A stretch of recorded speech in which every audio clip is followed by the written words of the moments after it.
بسم اللہ الرحمن الرحیم۔ السلام علیکم محترم ناظرین۔ احد کی لڑائی میں جو کافر مارے گئے تھے ان کے عزیزوں میں انتقام کا جوش زور پر تھا۔ سلافہ نے جس کے 2 بیٹے اس لڑائی میں مارے گئے تھے منت مانی تھی کہ اگر عاصم کا جنہوں نے اس کے بیٹوں کو قتل کیا تھا سر ہاتھ آ جائے تو اس کی کھوپڑی میں شراب پیوں گی۔ اس لیے اس نے اعلان کیا تھا کہ جو بھی حضرت عاصم کا سر لائے گا اس کو 100 اونٹ انعام دوں گی۔ سفیان بن خالد کو اس لالچ نے آمادہ کیا کہ وہ ان کا سر لانے کی کوشش کرے، چنانچہ اس نے ازل اور کارا کے چند آدمیوں کو مدینہ منورہ بھیجا۔ ان لوگوں نے اپنے آپ کو مسلمان ظاہر کیا اور حضور اقدس صلی اللہ علیہ وسلم سے تعلیم و تبلیغ کے لیے اپنے ساتھ چند حضرات کو بھیجنے کی درخواست کی اور حضرت عاصم رضی اللہ تعالی عنہ کو بھی ساتھ بھیجنے کی درخواست کی کہ ان کا وعظ پسندیدہ بتلایا۔ چنانچہ حضور صلی اللہ علیہ وسلم نے 10 آدمیوں کو اور بعض روایات میں 6 آدمیوں کو ان کے ساتھ کر دیا، جن میں حضرت عاصم رضی تعالی عنہ بھی تھے۔ راستے میں جا کر ان لے جانے والوں نے بد عہدی کی اور دشمنوں کو مقابلے کے لیے بلایا، اور جو 200 آدمی تھے اور ان میں سے 100 آدمی بہت مشہور تیر انداز تھے۔ بعض روایات میں ہے کہ حضور صلی اللہ علیہ وسلم نے ان حضرات کو مکہ والوں کی خبر لانے کے لیے بھیجا تھا۔ راستے میں بنو لحیان کے 200 آدمیوں سے مقابلہ ہوا۔ یہ مختصر جماعت 2 آدمیوں کی یا 6 آدمیوں کی یہ حالت دیکھ کر ایک پہاڑی پر جس کا نام فدفد تھا چڑھ گئی۔ کفار نے کہا کہ ہم تمہارے خون سے اپنی زمین رنگنا نہیں چاہتے، صرف اہل مکہ سے تمہارے بدلے میں کچھ مال لینا چاہتے ہیں، تم ہمارے ساتھ آ جاؤ، ہم تم کو قتل نہ کریں گے۔ مگر انہوں نے کہا کہ ہم کافر کے عہد میں آنا نہیں چاہتے، اور ترکش سے تیر نکال کر مقابلہ کیا۔ جب تیر ختم ہو گئے تو نیزوں سے مقابلہ کیا۔ حضرت عاصم رضی اللہ تعالی عنہ نے ساتھیوں سے جوش میں کہا کہ تم سے دھوکہ کیا گیا، مگر گھبرانے کی بات نہیں، شہادت کو غنیمت سمجھو، تمہارا محبوب تمہارے ساتھ ہے اور جنت کی حوریں تمہاری منتظر ہیں۔ یہ کہہ کر جوش سے مقابلہ کیا، اور جب نیزہ بھی ٹوٹ گیا تو تلوار سے مقابلہ کیا۔ مقابلوں کا مجمع کثیر تھا، آخر شہید ہو گئے اور دعا کی کہ یا اللہ اپنے رسول صلی اللہ علیہ وسلم کو ہمارے قصے کی خبر کر دیں۔ چنانچہ یہ دعا قبول ہوئی اور اسی وقت اس واقعہ کا علم حضور صلی اللہ علیہ وسلم کو ہو گیا، اور چونکہ عاصم رضی اللہ عنہ بھی سن چکے تھے کہ سلافہ نے ان کے سر کی کھوپڑی میں شراب پینے کی منت مانی ہوئی ہے، اس لیے مرتے وقت دعا کی کہ یا اللہ میرا سر تیرے راستے میں کاٹا جا رہا ہے، تو ہی اس کا محافظ ہے۔ یہ دعا بھی قبول ہوئی، اور شہادت کے بعد جب کافروں نے سر کاٹنے کا ارادہ کیا تو اللہ تعالیٰ نے شہد کی مکھیوں کا اور بعض روایتوں میں بھیڑوں کا ایک گول بھیج دیا، جنہوں نے ان کے بدن کو چاروں طرف سے گھیر لیا۔ کافروں کو خیال تھا کہ رات کے وقت جب یہ بھیڑیں اڑ جائیں گی تو حضرت عاصم کا سر کاٹ لیں گے، مگر رات کو ایک زوردار بارش کی آئی اور ان کی ناش کو بہا کر لے گی۔ اس طرح 3 آدمی شہید ہو گئے، غرض 3 باقی رہ گئے۔ حضرت خبیب رضی اللہ عنہ، زید بن دسنہ رضی اللہ تعالی عنہ اور عبداللہ بن طارق رضی اللہ تعالی عنہ، ان تینوں حضرات سے پھر انہوں نے عہد و پیمان کیا کہ تم نیچے آ جاؤ، ہم تم سے بد عہدی نہیں کریں گے۔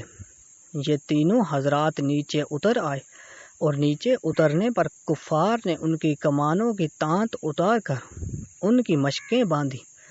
حضرت عبداللہ بن طارق رضی اللہ تعالی عنہ نے فرمایا کہ یہ پہلی بد عہدی ہے کہ میں تمہارے ساتھ ہرگز نہ جاؤں گا، ان شہید ہونے والوں کا اقتداء ہی مجھے پسند ہے۔ انہوں نے زبردستی ان کو کھینچنا چاہا، مگر یہ نہ ٹلے تو ان لوگوں نے ان کو بھی شہید کر دیا۔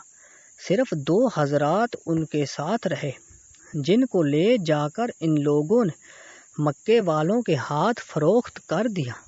ایک حضرت زید بن دسنہ رضی اللہ تعالیٰ عنہ جن کو صفوان بن امیہ نے 50 اونٹ کے بدلے میں خریدا تاکہ اپنے باپ امیہ کے بدلے میں قتل کرے۔ دوسرے حضرت خبیب رضی اللہ تعالیٰ عنہ جن کو حجیر بن ابی احاب نے 100 اونٹ کے بدلے میں خریدا تاکہ اپنے باپ کے بدلے میں ان کو قتل کرے۔ بخاری شریف میں روایت ہے کہ حارث بن عامر کی اولاد نے خریدا کہ انہوں نے بدر میں حارث کو قتل کیا تھا۔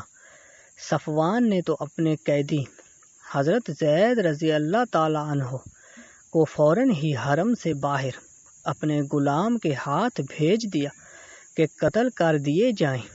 اس کا تماشا دیکھنے کے لیے اور بھی بہت سے لوگ جمع ہوئے جن میں ابو سفیان بھی تھا۔ اس نے حضرت زید رضی اللہ تعالیٰ عنہ سے شہادت کے وقت پوچھا کہ اے زید، تجھ کو خدا کی قسم سچ کہنا، کیا تجھ کو پسند ہے کہ محمد صلی اللہ علیہ وسلم کی گردن تیرے بدلے میں مار دی جائے اور تجھ کو چھوڑ دیا جائے کہ اپنے اہل و عیال میں خوش و خرم رہے؟ حضرت زید رضی تعالیٰ عنہ نے فرمایا کہ خدا کی قسم مجھے یہ بھی گوارا نہیں کہ حضور اقدس صلی اللہ علیہ وآلہ وسلم جہاں ہیں وہیں ان کے ایک کانٹا بھی چبھے اور ہم اپنے گھر آرام سے رہیں۔ تو یہ جواب سن کر قریش بہت زیادہ حیران رہ گئے۔ ابو سفیان نے کہا کہ محمد صلی اللہ علیہ وآلہ وسلم کے ساتھیوں کی جتنی ان سے محبت دیکھی اس کی نظیر کہیں نہیں دیکھی۔ اس کے بعد حضرت زید رضی اللہ تعالیٰ عنہ شہید کر دیے گئے۔ حضرت خبیب رضی اللہ تعالیٰ عنہ ایک عرصے تک قید میں رہے۔ حجیر کی باندی جو بعد میں مسلمان ہو گئی کہتی ہیں کہ جب خبیب رضی اللہ تعالیٰ عنہ ہم لوگوں کی قید میں تھے تو ہم نے دیکھا کہ خبیب رضی اللہ عنہ ایک دن انگور کا بہت بڑا گوشہ آدمی کے سر کے برابر تھا ہاتھ میں لیے ہوئے انگور کھا رہے ہیں، اور مکے میں اس وقت انگور بالکل بھی نہیں تھا۔ وہ کہتی ہیں کہ جب ان کے قتل کا وقت قریب آیا تو انہوں نے صفائی کے لیے استرا مانگا اور ان کو بھی وہ دے دیا گیا۔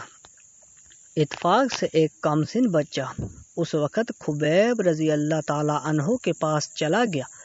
ان لوگوں نے دیکھا کہ استرا ان کے ہاتھ میں ہے اور بچہ ان کے پاس، یہ دیکھ کر گھبرائے۔ خبیب رضی اللہ عنہ نے فرمایا کہ تم یہ سمجھتے ہو کہ میں بچے کو قتل کر دوں گا؟ میں ایسا نہیں کر سکتا۔ اس کے بعد ان کو حرم سے باہر لایا گیا اور سولی پر لٹکانے کے وقت آخری خواہش کے طور پر پوچھا گیا کہ کوئی تمنا ہو تو بتاؤ۔ انہوں نے فرمایا کہ مجھے اتنی مہلت دی جائے کہ 2 رکعت نماز پڑھ لوں کہ دنیا سے جانے کا وقت ہے اور اللہ عز و جل شانہ کی ملاقات قریب ہے۔ چنانچہ مہلت دے دی گئی۔ انہوں نے 2 رکعتیں نہایت ہی اطمینان سے پڑھی اور پھر فرمایا کہ اگر مجھے یہ خیال نہ ہوتا کہ تم لوگ یہ سمجھو گے کہ میں موت کے ڈر کی وجہ سے دیر کر رہا ہوں تو 2 رکعت اور پڑھتا۔ اس کے بعد سولی پر لٹکا دیے گئے تو انہوں نے دعا کی کہ یا اللہ، کوئی ایسا شخص نہیں ہے جو تیرے رسول پاک صلی اللہ علیہ وآلہ وسلم تک میرا آخری سلام پہنچائے۔ چنانچہ حضور صلی اللہ علیہ وسلم کو بذریعہ وحی اسی وقت سلام پہنچایا گیا۔ حضور صلی اللہ علیہ وسلم نے فرمایا وعلیکم السلام یا خبیب، اور ساتھیوں کو اطلاع فرمائی کہ خبیب رضی اللہ عنہ کو قریش نے قتل کر دیا۔ حضرت خبیب کو جب سولی پر چڑھایا گیا تو 40 کافروں نے نیزے لے کر چاروں طرف سے ان پر حملہ کیا اور بدن کو چھلنی کر دیا۔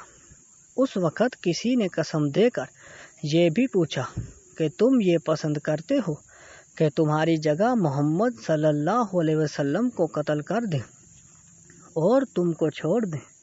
آپ نے فرمایا واللہ العظیم، مجھے یہ بھی پسند نہیں کہ میری جان کے فدیے میں ایک کانٹا بھی حضور صلی اللہ علیہ وسلم کو چبھے۔